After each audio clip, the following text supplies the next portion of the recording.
Ito, try ko ulit. A concave mirror. So, alalahanin mo, concave mirror, yan yung parang sa kutsara, yung papasok na part ng kutsara. Eh, nakita mo doon, pwede kang pabaliktad. So, concave mirror is a converging mirror. Yung kutsara lang, ang alalahanin nyo, hindi ka malilito. Kasi tignan mo yung summary natin. Pag concave yung mirror, convex na yung lens. Pag convex yung mirror, concave naman yung lens. Example niya. Example yan ah. Okay. So, converging mirror, concave. So, pag ganyan po siya, yung mirror natin. Dito yung tingin. Now, meron daw tayong filament of headlight lamp. So, for example, ito yung headlight lamp. May liwanag pong kinikreate yan. Now, gusto daw po natin siyang i-project sa screen na naman to form an image on the screen. So, may screen ulit tayo, engineer. So, automatic, it is a real image. Basta may projection sa screen, real image po yun. So, yan. Ito po yung object. Yan, baka malito na naman ako. So, dyan yung object. Nandito yung image. Okay, for example, inverted din yung ating na-create dyan. Real image kasi inverted po palagi yan. Unless, pabaliktad mo i-position yung headlight lamp para ang itsura niya dito, tama. Okay, ganun.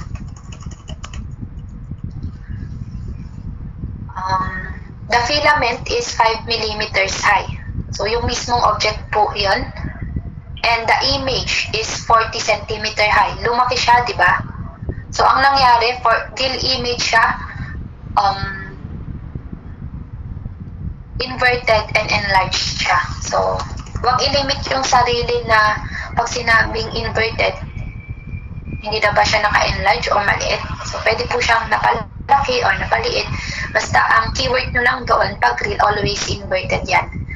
Malaki man siya, napalaki man siya or napaliit, basta baliktad, real image yun. So, this is 40 centimeter. Yan, dito. Check po natin. Yung screen, 4 meters from the mirror. So, 4 meters from the mirror si screen, eh ano ba yan? Image. So, DI is 4 meters. Wala po ulit tayong DO. Gaano kalayo si object sa mirror? Kung nagtataka po kayo, bakit ganyan naman yung itsura? Siyempre, pag lens, tatagos yan. Kaya ganyan. Tama? Pag mirror naman, reflection. Kaya pag tumama yan dito, nagre-reflect. Kaya nasa likod po yung aking screen. Ganyan po yung explanation niya. Kung gusto nyo lang intindihin yung drawing ko. Nag-reflect, kaya nasa likod yung screen. Yan. Anyway, ano bang hinahanap? Radius po of curvature. Siyempre, dadaan muna tayo sa focal length kasi radius of curvature is twice the focal length. So, same po yata yung approach sa kanina. Wala pang DO. So, daan tayo sa linear magnification. Question. Negative DI pa pala o positive? Since real image, negative, ay positive DI. So, for linear magnification, absolute DI/DO. So, kahit na negative yan, okay lang. Take mo yung absolute. HI over HO. DI natin, engineers, is equal to 4 over DO, unknown. Height image is 40 centimeters, so 40 times 10 raised to negative 2. And then DO is height object is 5 times 10 raised to negative 3. Engineers, naka-meter na po lahat yan para madali siyang i-shape solve. Makukuha niyong DO dito is 0.05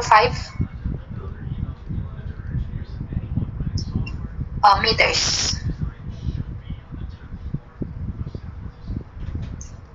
Therefore, 1 over F is equal to 1 over DI plus 1 over DO. Check natin kung magpa-positive F.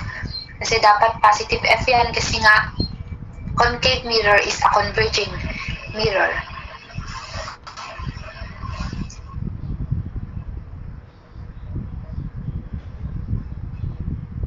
So, makukuha nyo pong answer, positive 4/81 meters. Therefore, radius of curvature is twice 4/81 meters is equivalent to 0.0988 meters, which is also equivalent to 9.88 centimeter.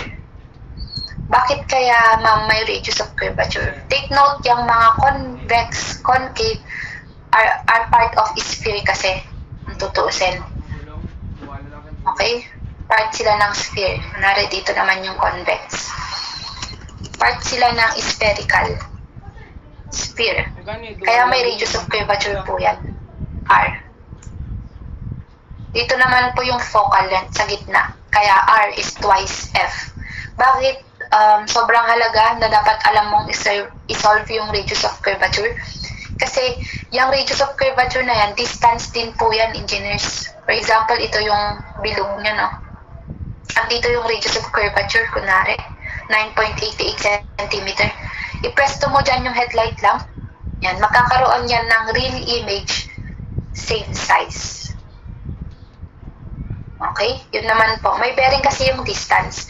Pagka mas malayo, ang tendency parang pinapalaki niya yung reflection.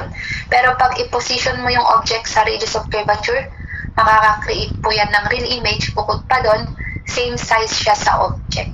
As in, sobrang replica niya, copy niya. Same size. Yun naman po yung parameter na R.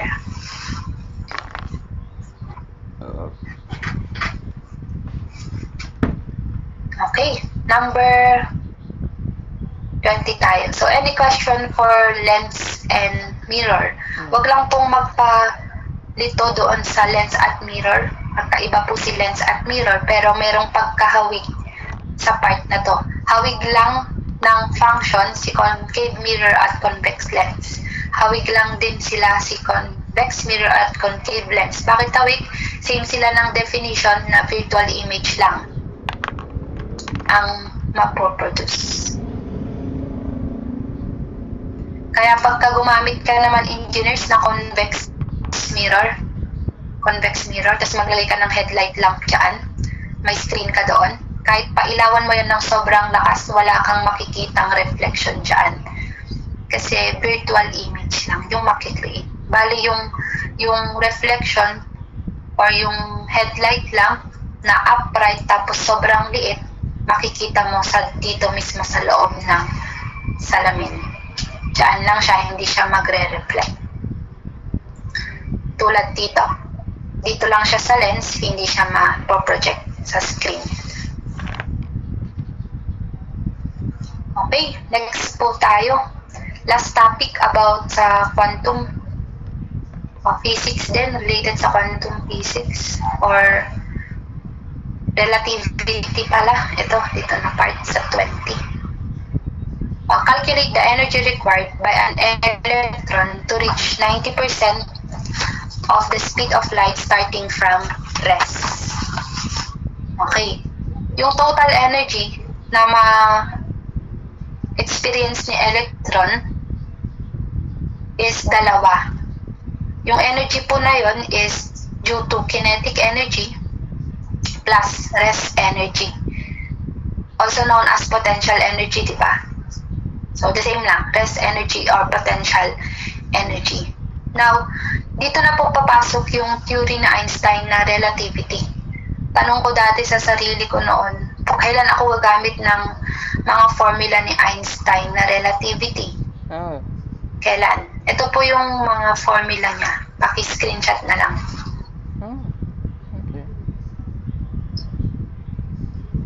Okay, gagamit ka po ng theory ni Einstein na relativity pagka particles moving near speed of light. Like yung mga spaceship, yan, yung mga spacecraft, pinapaandar po ng mabilis na halos ma-reach yung speed of light. Sinabi ko na kanina, what is the speed of light? That is C, constant 28. Okay, so applicable ito sa sinusolve natin kanina. Papapyawin ko lang, merong 5 relativistic mass. Ito naman, engineers, or ang relativistic mass, mr is equal to Lorentz factor times rest mass, where r is relativistic, O is rest mass. Lorentz factor has this formula, 1 over square root of 1 minus v over c squared. Okay. Ngayon, ito naman yung mangyayari kasi, imagine niyo po paano pag sobrang bilis mag-travel ng isang spaceship na halos ma-reach yung speed of light. Okay? Ang tendency po, yung mass niya magiging infinite. Okay? Yun naman po yung na-discover nila. Ito yun, yung relativistic mass. Mag-i-infinite yan, sobrang laki.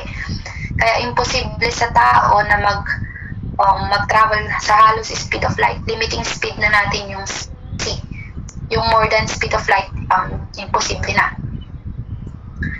Ganon din po sa part ng momentum, energy, and time dilation. Ito naman, time dilation, pagka po ang bilis ng pag-travel mo, halos speed of light na, bukod sa mag-i-infinite yung mass mo, engineers, babagal naman yung time mo. Kaya noon, pinag-uusapan ng mga scientists kung posible ang time travel pabalik. Yun nga, nakita na ang dami pong consequences, mag-i-infinite yung mass, bukod pa po doon is magko-contract yung length. Sobrang liliit ka. Okay, sobrang liliit naman. Kaya yung kay Flash, si Flash, diba, nagma-Mach 2 pa siya. Kaya niyang mag-time travel back. Pero in reality, di pa naman po na-prove. Iyon, ang alam ko Di pa naman po naging posible. Now, imagine niyo kung anong effect ng... Sige, mag-solve na lang tayo. Okay, ito po. Now, for example, may electron tayo. Electron, gusto mo siyang i-move from rest up to a speed of 90%. So, ang v na gusto mo is maging 0.90 siya ni speed of light. From rest, so imagine yung energy na kailanganin. So, energy, according to relativistic theory, equal po yan sa mrc squared. Whereas mr is y, or Lorentz factor, times the rest mass. So, paki-check na lang po yan. Substitute natin dito.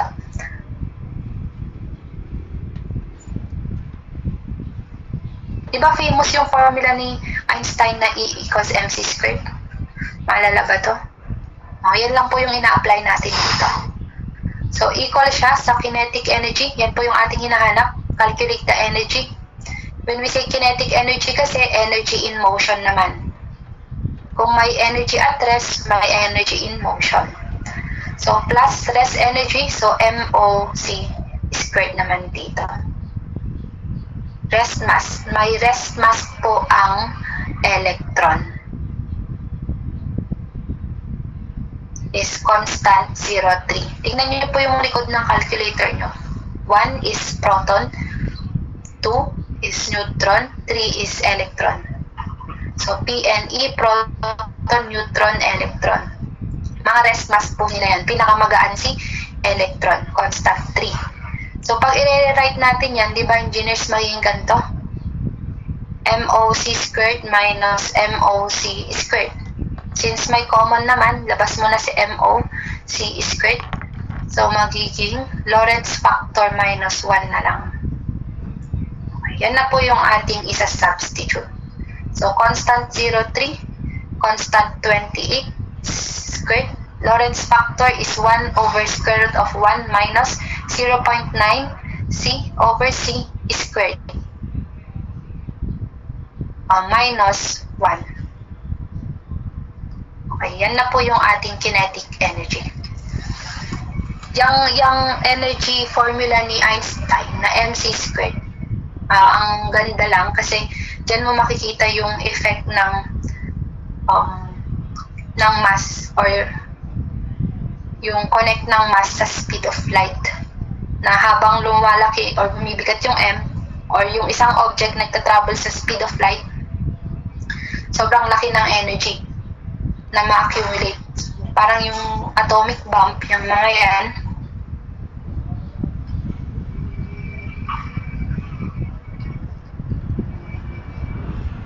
kaya napakadelikado. Kasi parang yung buong energy mag-i-stick, di ba? Ang bilis niya nagta-travel kasi. Halos speed of light. Yan. Tapos, concentrated lang sa mass niya ang mangyayari. Ito, E is equal to mc squared. Nag-concentrate. So, this is 1.06 times 10 raised to negative 13. Ano ba ang SI unit of energy? Joules pa lang po yan. Recall that you use constant 3 at constant 28, mga SI values po. Okay? So, convert lang natin. Take note that constant 23 joules is equal to 1 electron volt. Okay. So, divide natin ngayon ito sa constant 23. 1.6 times 10 raised to negative 19 kasi si constant 23. Charge siya, di ba? So, answer is 0.66 1 or 3 mega electron volt. Approximately 0.663 mega electron volt.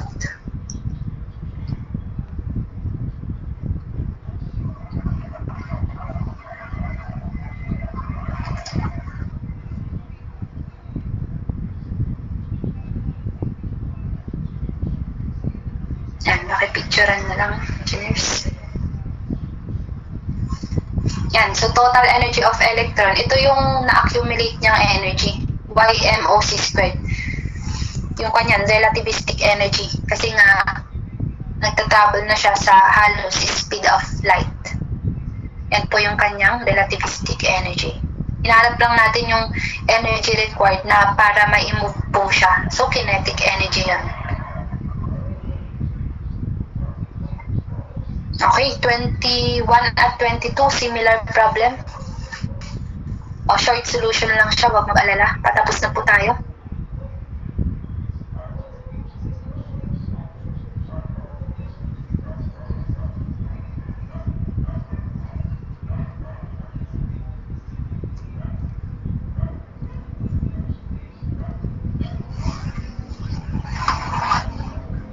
Number 23.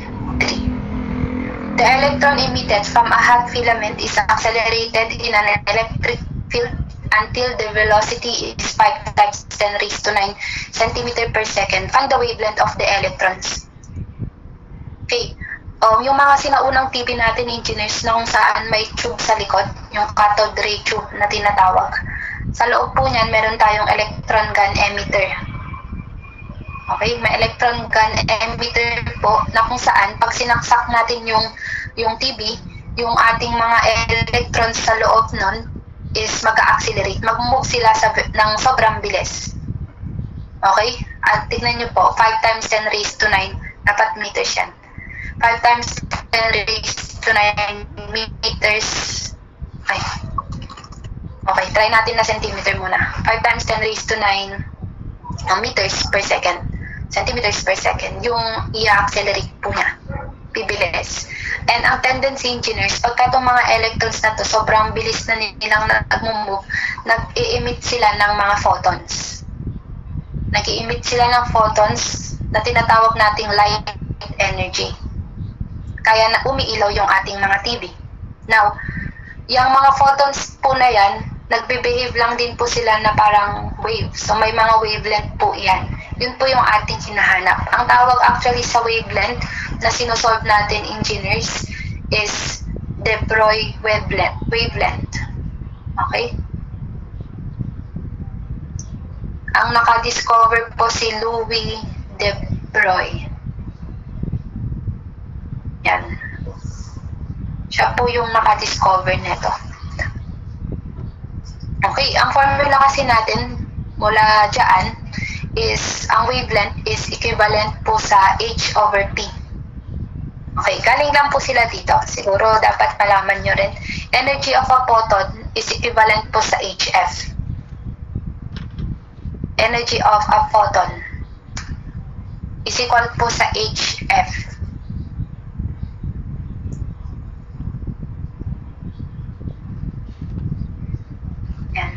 light energy yan. So, may energy formula siya. HF or equal lang din po yan sa PC. Momentum times speed of light. Pagka na-stress na sa dami po ng bagong mga variable, so i-expand nyo na lang. And di ba ang goal natin is to find the wavelength? Yung tinuro ko po sa inyo sa simula, velocity is equal to lambda f. Tama po ba? Velocity is equal to lambda f. So wavelength or lambda is equal to v over f. Tama? So ano ba yung v over f dyan? So h over p is equal to c over f. So kasi ang inaaral po natin, speed of light, velocity, speed of light. Same lang yan.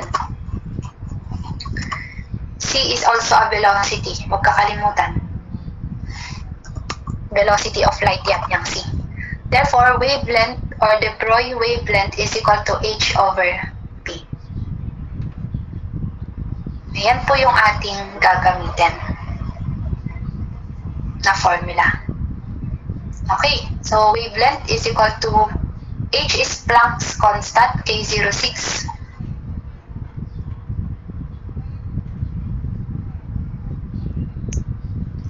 Divided by momentum is mass times velocity, engineers.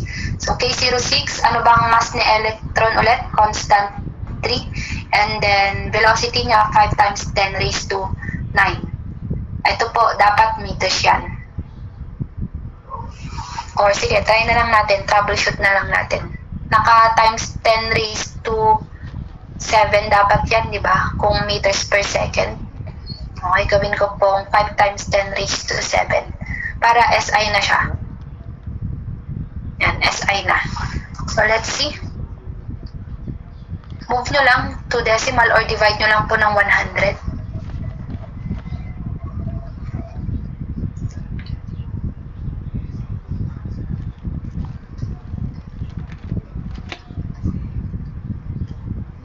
So, this is 1.46 times 10 raised to negative 11.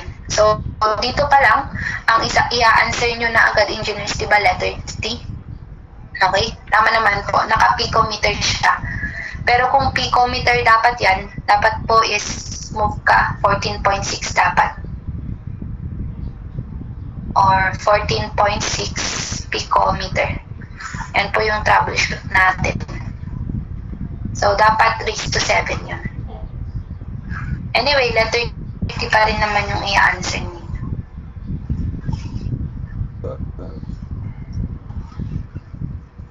Energy of a photon. Take note, ang photons, ini-emit ng electron natin yan.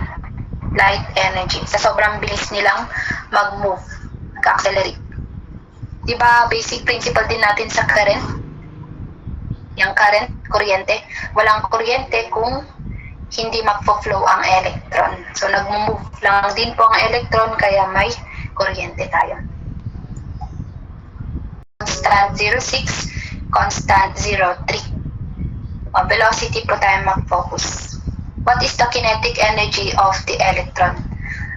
Nga po pala, pagka siguro yung iba sa inyo nagtaka dito na part, ma'am, kung kinetic energy lang po pala yung hinahanap at hindi po gamitin yung 1/2 mv squared.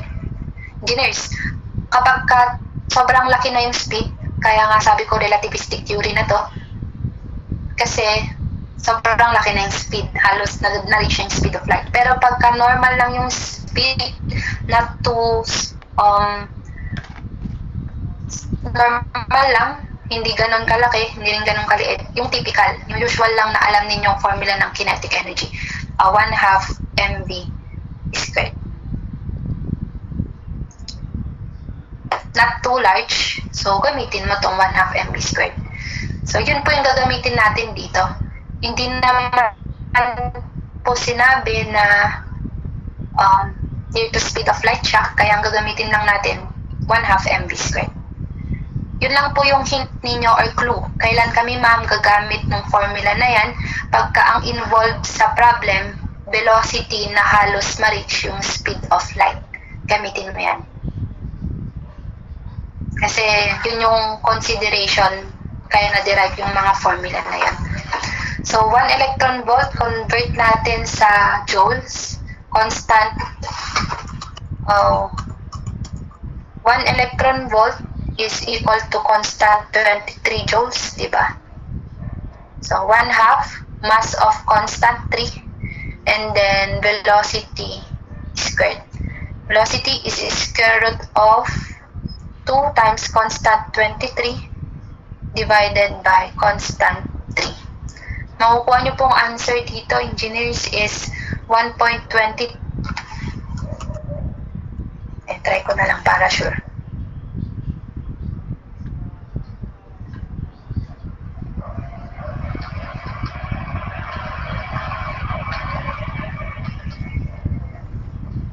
Uh, 593096. Turn natin sa A.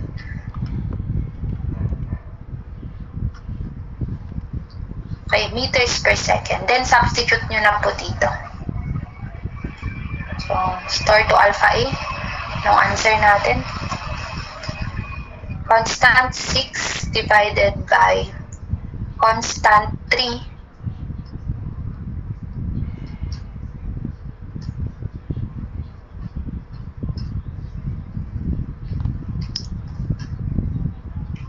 So, 1.23 times 10 raised to negative 9 meters. Naka-SI tayo lahat, remember? So, ito is in meters. Convert natin siya into centimeter. 1 meter is 100 centimeter. So, times 100, we have 1.23 times 10 raised to negative 7 centimeter. Letter T po yung answer natin dito. Nung last batches, ang iba yung way ng pag-solve ko dito sa 21, pero okay lang din yun. Using electron gun formula kasi yun. Okay lang din. So, it's up to you. Kaya, pinakita ko lang nahawig si 21 sa 22. Tawag po sa wavelength na sinusolve natin, engineers, de Broglie wavelength. So, pinangalanan lang dito. Siya naka-discover ng wavelength.